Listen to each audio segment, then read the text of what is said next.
Welcome to the Deep Dive. So today we're tackling a really big question, one that seems to be everywhere right now. The United States of America in 2025. Is it still, the undisputed leader of the free world? Or is it starting to fray from the inside? That's really the core of it. Exactly. And we're going to explore that complexity using insights from America in 2025, a global pulse report. That's our main source for this deep dive. Right. Our mission, like always, is to kind of cut through the noise, pull out the key takeaways on its culture, economy, politics, military power, and what's happening socially and environmentally. And this report, it really offers a clear-eyed view. It lays out the facts, different perspectives, but doesn't really take a side itself. Which is useful. It's crucial, I think, for understanding a country that genuinely seems to be at a crossroads. Headlines often just, they simplify things way too much. Yeah, they do. So this is our journey into what makes America tick and maybe sometimes stumble. Where should we start? Maybe culture, because that global footprint is still massive. I mean, think about American culture. It's everywhere, isn't it? Oh, absolutely. You've got Beyonce's music globally, Marvel movies dominating screens all over the world, TikTok trends starting in the U.S. and just sweeping everywhere. And those influencers, the ones making billions, they really shape behavior way beyond U.S. borders. It's pervasive. But the report points out something interesting, right? This huge global reach versus what's happening inside the U.S. Exactly that. It underscores the immense external influence, but then pivots quite sharply to the deep, deep internal divisions. Right. So while the world consumes American culture back home, the climate feels, more fractured than maybe ever before. How so? Well, think about the contrast. You have liberal ideas really dominating in places like New York or San Francisco. Sure. But then you go to a small town in Texas or somewhere in rural Mississippi, and it's like a completely different America, very conservative, very traditional. And often pretty wary of those big cities, right? Definitely wary. And the report, it doesn't shy away from the specifics. Those fault lines are clear. Like what? Well, the intense debates over race, gender, identity, stuff that plays out constantly in schools, in the media. Yeah, you see that everywhere. And immigration, too, that's still a huge factor. Huge. Over 50 million Americans now are immigrants or first generation. The country's demographic makeup is just constantly shifting. So it's always changing. And this internal friction, it's made worse by other challenges the report brings up. Okay, like? Things like rising mental health crises, serious drug addiction problems, and maybe the most damaging thing, political tribalism. That feeling of being on completely separate teams. Exactly. And these aren't isolated issues. They seem interconnected, maybe even feeding off each other, fueled by these cultural divides. So it boils down to this kind of paradox, doesn't it? America's strength was always its diversity, that whole melting pot idea. Right. Historically, yes. But the report suggests that now, in 2025, that same diversity feels like its biggest weakness. Almost like the different ingredients are struggling to mix anymore. That's a good way to put it. Struggling to find a common narrative. Leading to this cultural fragmentation the report really dives into. Okay, so if the culture is that fractured, how did the economy hold up? Let's pivot there, because that also seems like a story of two sides. Yeah, another duality for sure. Because despite all that internal cultural stuff we just talked about, the U.S. economy is still, objectively, the world's largest. Over $26 trillion. And it's home to these absolute giants, Apple, Amazon, Tesla, OpenAI now, JP Morgan Chase. I mean, that's undeniable economic power. Absolutely undeniable. And yet the report immediately highlights the cracks showing just beneath that surface. Okay, what kind of cracks? Well, first off, the national debt, it shot past $34 trillion. That's a historic high. And it worries a lot of economists. Wow, $34 trillion. And what else? Then there's persistent inflation, housing costs that are just stubbornly high, making things really tough for ordinary people. Yeah, you hear that a lot. The middle class seems to be shrinking, visibly shrinking. And you get this growing feeling, especially among younger Americans, that the whole American dream idea, it just feels out of reach for them. That's a big shift in perspective. It's a real disconnect between the big picture numbers like GDP and how people are actually feeling on the ground. Right. But here's the other side of that coin. Innovation is still absolutely booming, isn't it? It is, almost contradictorily, yes. The U.S. is still way out front in AI development. Right. OpenAI, Google. And space exploration, too, with SpaceX and NASA really pushing things. Biotech is another huge area. And you see cities like Austin, Boston, Seattle really cementing themselves as these global tech hubs. Yeah, that engine of new ideas just keeps running. And then there's the dollar. Oh, the US dollar, still king. Still the world's most powerful currency. That provides a really significant backbone, globally, even with all these domestic worries bubbling up. So what's the takeaway on the economy then?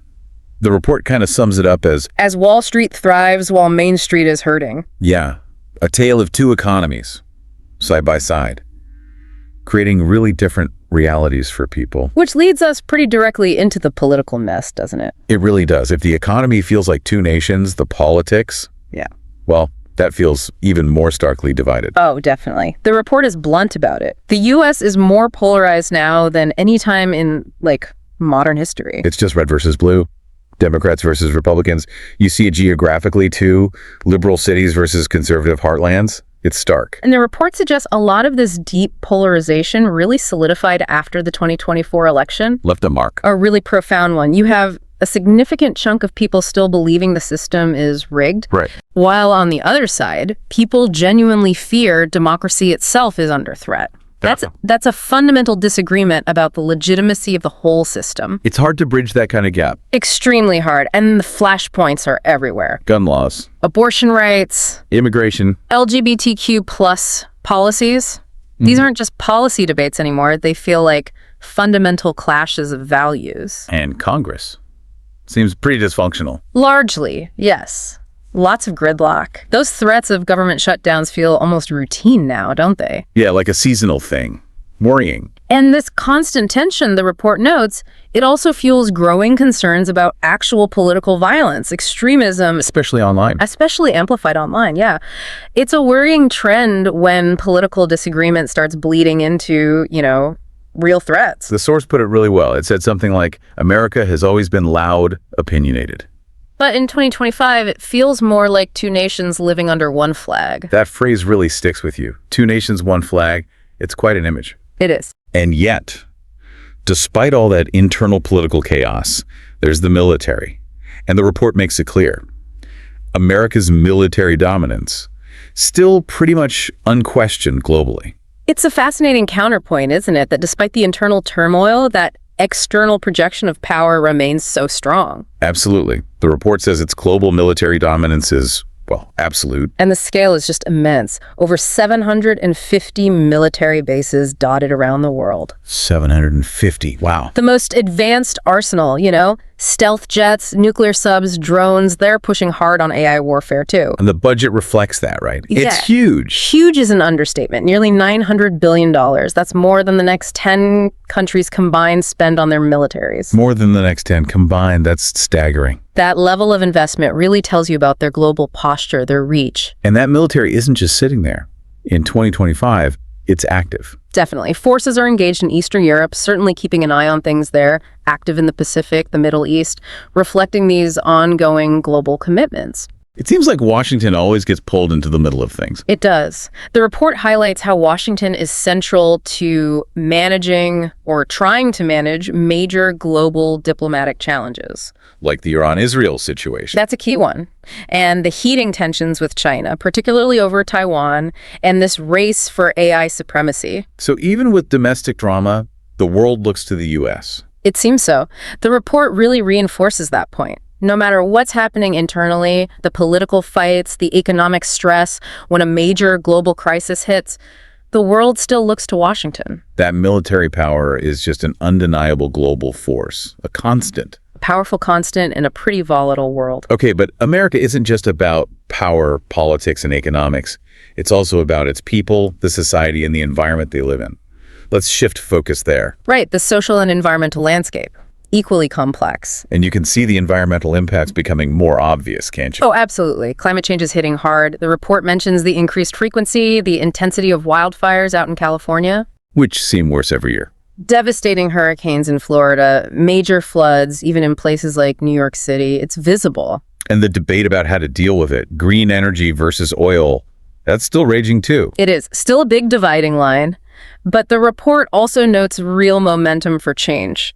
Like what? Things like EV adoption really taking off, big investments going into solar energy, work on carbon capture technology. So it's that mix, again, ongoing struggle, but also some hopeful innovation. And socially, What are the big currents there? Well, one positive thing is this growing national conversation around mental health, more awareness, less stigma, hopefully. That feels important. Definitely. And you also see the younger generations, Gen Z and millennials, really demanding systemic changes. On issues like? Student loan debt, that's a huge one. The push for universal health care, they seem to have different priorities, pushing for a kind of reimagining of the social contract. So there's pressure for change building from the ground up. There is. But alongside that, the report highlights a really critical social challenge.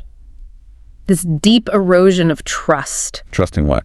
Trust in institutions, pretty much across the board. Traditional media, the government itself, even trust in science seems to be near historic lows. Wow. If people don't trust the institutions. Exactly. It raises a really important question. How does a society even begin to tackle its big challenges or heal its divisions if that fundamental trust in its own pillars is crumbling? That adds another layer of difficulty to everything else we've discussed. It really does. It's a complex layer on top of everything. Okay.